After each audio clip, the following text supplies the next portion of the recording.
Oi, hoje eu quero falar sobre um filme e a partir dele a gente pode estar tirando alguns pontos que é interessante para linkar com a meditação.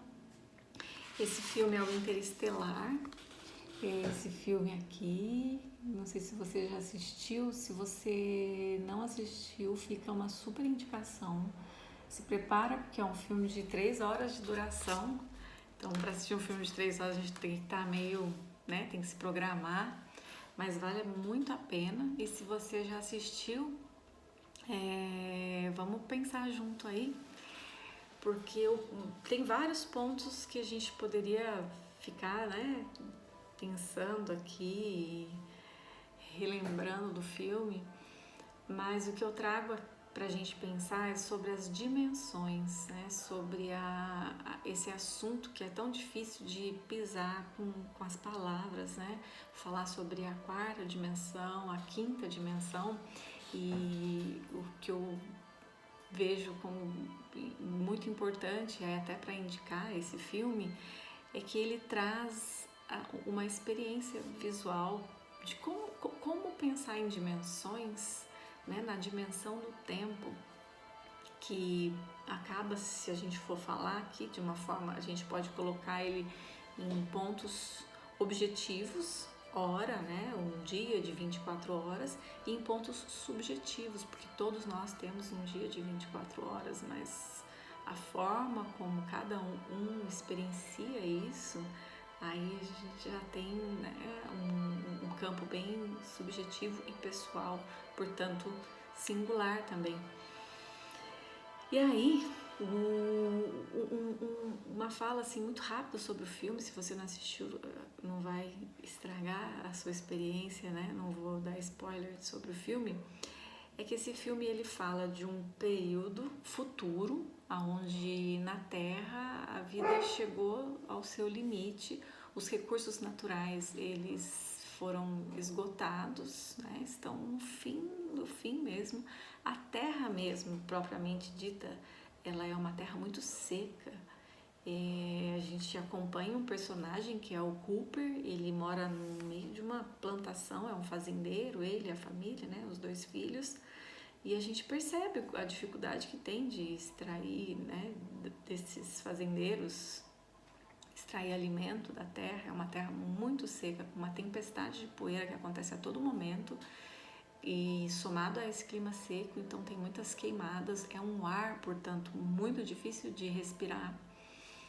Então a Terra, o planeta Terra todo, ele está firmado ali uma crise para a continuidade da existência na Terra. E aí então que o Cooper, ele é um piloto que integra uma equipe da NASA que parte em busca de verificar sobre a possibilidade da vida, da continuidade da vida humana em outros planetas. Nessa viagem, eles passam por um fenômeno astrofísico que é apelidado como o buraco da minhoca.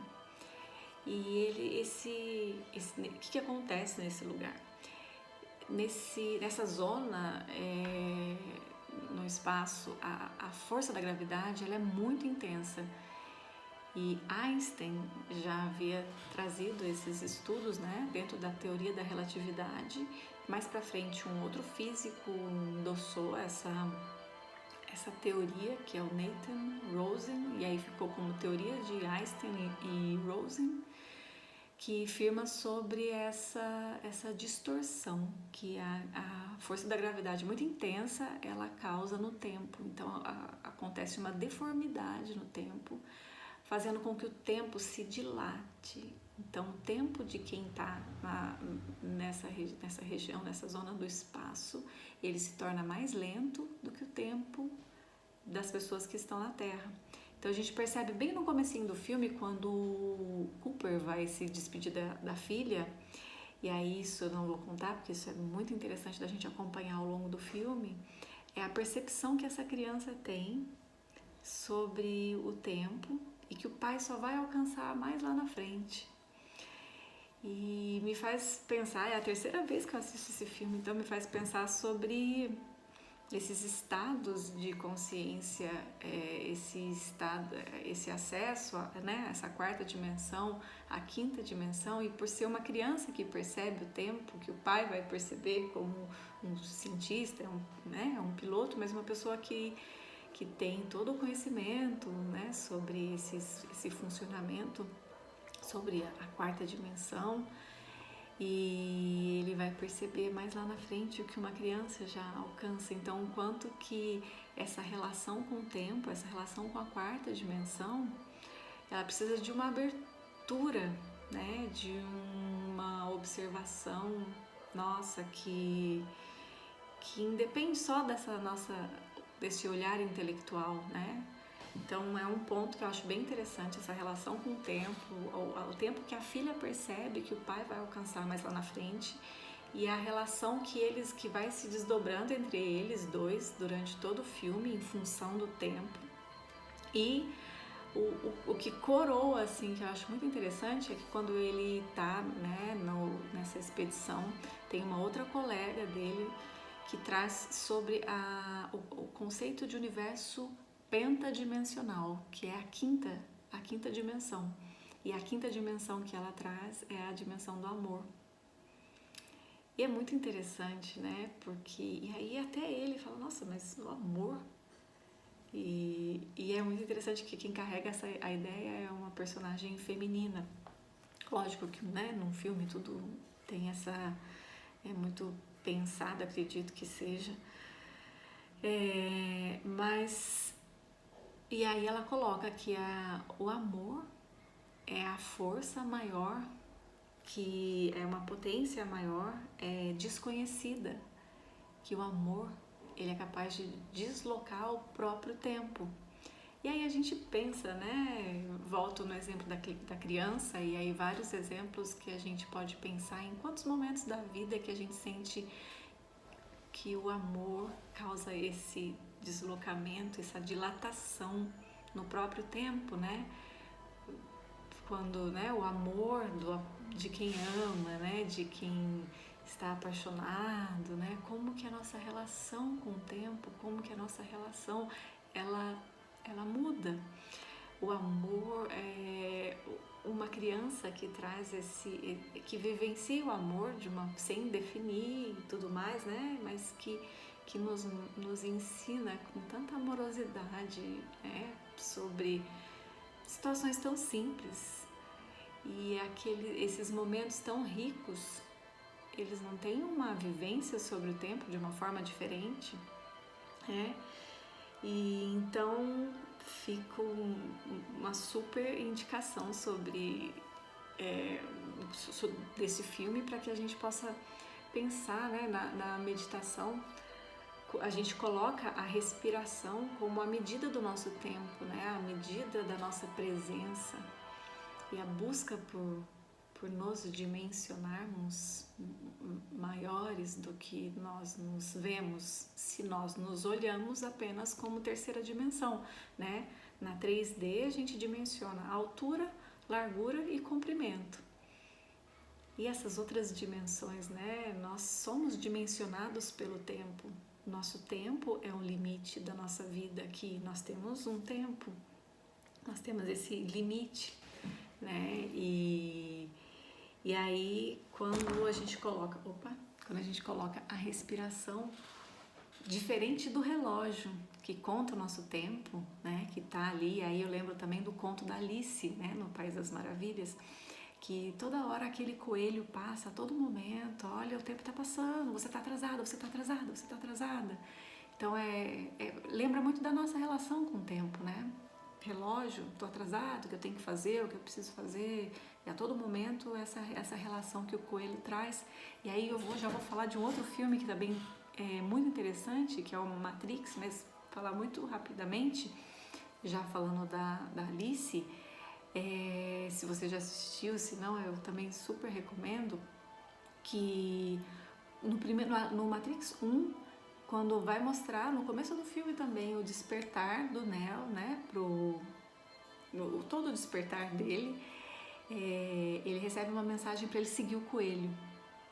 E aí a gente já pensa, né, no filme da Alice, Eu pensei. E aí quando chega uma pessoa que bate na porta dele, é uma mulher com uma tatuagem de um coelho. Mas o quanto que o tempo, a nossa relação com o tempo, ela está intrinsecamente ligada a um despertar para que o tempo, ele não é só essa contagem das horas que o relógio nos proporciona, e quanto que a meditação ela traz isso pra gente, né? Se a gente puder dimensionar a nossa existência pela nossa respiração, e a nossa respiração nos indica a vida, e quanto mais a gente consegue expandir essa nossa vida, essa nossa presença e dimensionar a qualidade dos nossos pensamentos, dos nossos sentimentos, talvez aí, né, a quinta dimensão, que é a dimensão do amor, ela se torne possível para nós. Mas aí é uma coisa que só a gente experimentando e tentando e buscando todos os dias, não na ideia de que vamos nos tornar puro amor e uma perfeição, mas que nós vamos nos colocar numa busca muito mais interessante do que nos dimensionarmos apenas por comprimento, largura e altura e o tempo do relógio. Então fica aí essa dica, eu acho que eu já falei bastante, né? Tem várias outras definições aqui, eu acabei indo para um outro lado, a gente poderia que vem sido trazida, né, pela filosofia e por tudo mais, mas vale muito também lembrar aqui de uma citação da Bíblia que coloca sobre o amor, e a Bíblia tem várias citações, né, que traz sobre o amor, mas e sobretudo revestivos de amor, que é vínculo de perfeição. Então é uma ligação com essa busca, né, e a perfeição, lembrando da nossa humanidade, né, é uma perfeição dentro de sermos humanos, né? Então é certo que a gente vai errar muito aí pela vida, mas a busca por nos vincularmos pro amor, pelo amor, através do amor, é uma busca que eu faço um link com esse caminho da meditação. E é isso por hoje. Obrigada.